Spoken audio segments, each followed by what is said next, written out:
What's up, guys? Rick here with my top 5 sleepers for this week's Shriners Hospitals Open. These are golfers that are a little bit further down the betting board, maybe a little bit further down the player pool that I think might be good value or might be worth an outright bet, maybe a top 5 or a top 10, depending on the situation. If you want the full DFS fantasy preview, that's available. Go out and check that out.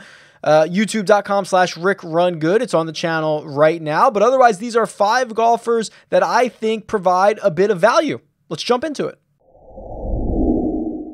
Let's start with Denny McCarthy, and here's a guy who's $7,700 on DraftKings. He's 90-1 to win this golf tournament. I have spoken plenty about him this week, but I did not want to overlook him as one of these 5 spots for a sleeper. And it's very clear, whether it's this week or some week in the future, Denny McCarthy's game is coming around. We already know he is the 2-time reigning strokes gained putting champion on the PGA Tour. He's an absolutely phenomenal putter, but it's the rest of his game that has historically let him down.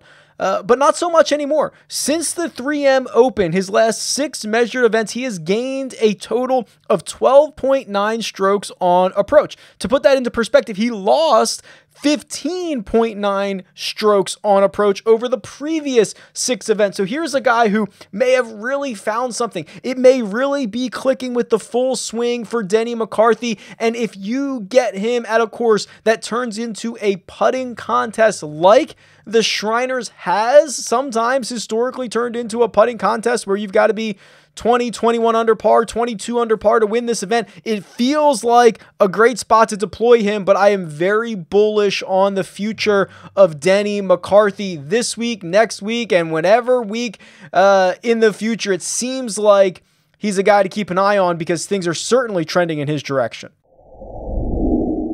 Harold Varner III, $7,500 on DraftKings, and he's 85-1 to win this golf tournament. And you know what you're going to get out of Harold Varner III. You're going to get a guy who hits the ball really well. From tee to green specifically. In fact, since the tour's restart, he's 7th on tour, or 7th in this field, excuse me, in terms of strokes gained tee to green. So you look at that and you say, okay, you have a guy who can get you to the putting surface as efficiently as possible, better than many of his peers in this event. Can he roll in enough putts? That's really the question about Harold Varner III. And then there's the mental side of it. Is he going to be able to finally break through? We have seen every single time that he gets into contention on the PGA Tour, he seems to fall apart on the weekend, or more specifically on Sunday. We saw it at the PGA Championship. What would that have been? Last year, 2 years ago. We saw it at the Genesis Invitational in February. So it's kind of weird, right? I think the more you knock at the door, the more opportunities that you put yourself in, like Varner has done most recently at the Wyndham Championship, top 10 there, it's going to come. And when you continue to hit the ball as well as he does, it's just a matter of time. So Harold Varner III, I think, is not only a solid option for fantasy, but could potentially come out of this field at the Shriners and get that first PGA Tour victory. Stuart Sink, $7,200. He's 100-1 to win this golf tournament, and he is in the midst of a really great run right now. The win at the Safeway, then he took a couple of weeks off, and he played last week at the Sanderson Farms, finished in a tie for 12th there. I mean, it's pretty clear, even in 2 events, this is one of the better runs recently for Stuart Sink, right? I mean, he's in his upper 40s. There's not a lot of great runs usually from guys of that ilk. And you look at his history in Las Vegas at TPC Summerlin, and he's only played here 4 times, and he hasn't played here since 2017, but he's made the cut in all 4. He finished 15th in his last trip. You could argue that he's playing better now than he was at maybe any of those other previous points that he played at TPC Summerlin. I just feel like he's in a pretty good spot. He knows his game so well. He's got plenty of experience out there. He's not going to make a ton of big mistakes. He's going to keep himself in this event for quite a long time. It feels like a pretty good opportunity, maybe not to outright bet him. I kind of like the situation better in a top 10, maybe a top 20, but $7,200 for DraftKings purposes really does open up a lot of possibilities when it comes to creating your lineups.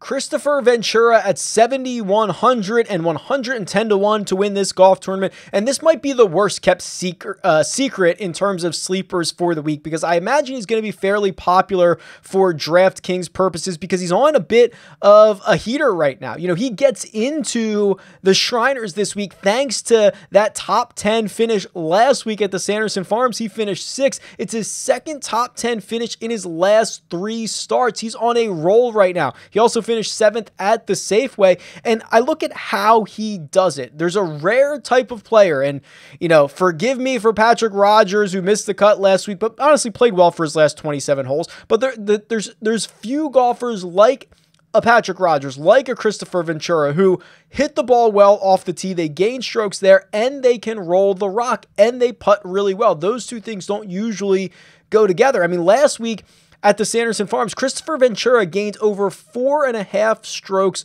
off the tee. He was second in the field behind only Sergio Garcia, and then he gained over 4 strokes on the putting surfaces. He was like 15th in the field. It's really impressive what he's doing right now, clearly with lots of confidence, and heading back to a place that he should have good success at. It would be a good course fit for him. He finished 18th last year. He's someone that I think will be more popular in the fantasy golf world, but I think it's well warranted.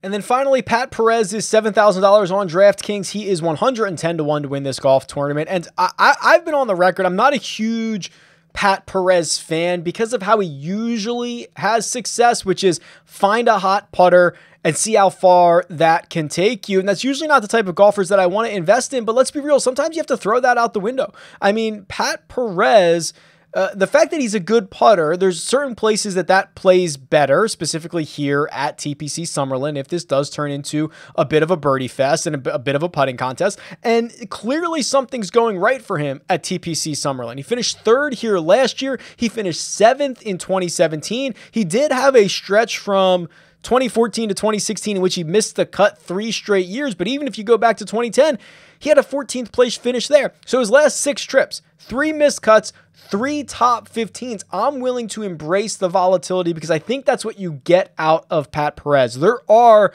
safer options at $7,000. There are safer guys at 110 to 1 to win this golf tournament, guys who are more likely to finish in the top 20 than Pat Perez. But if you're looking for pure upside, a guy that when things go right, he can keep it going all week.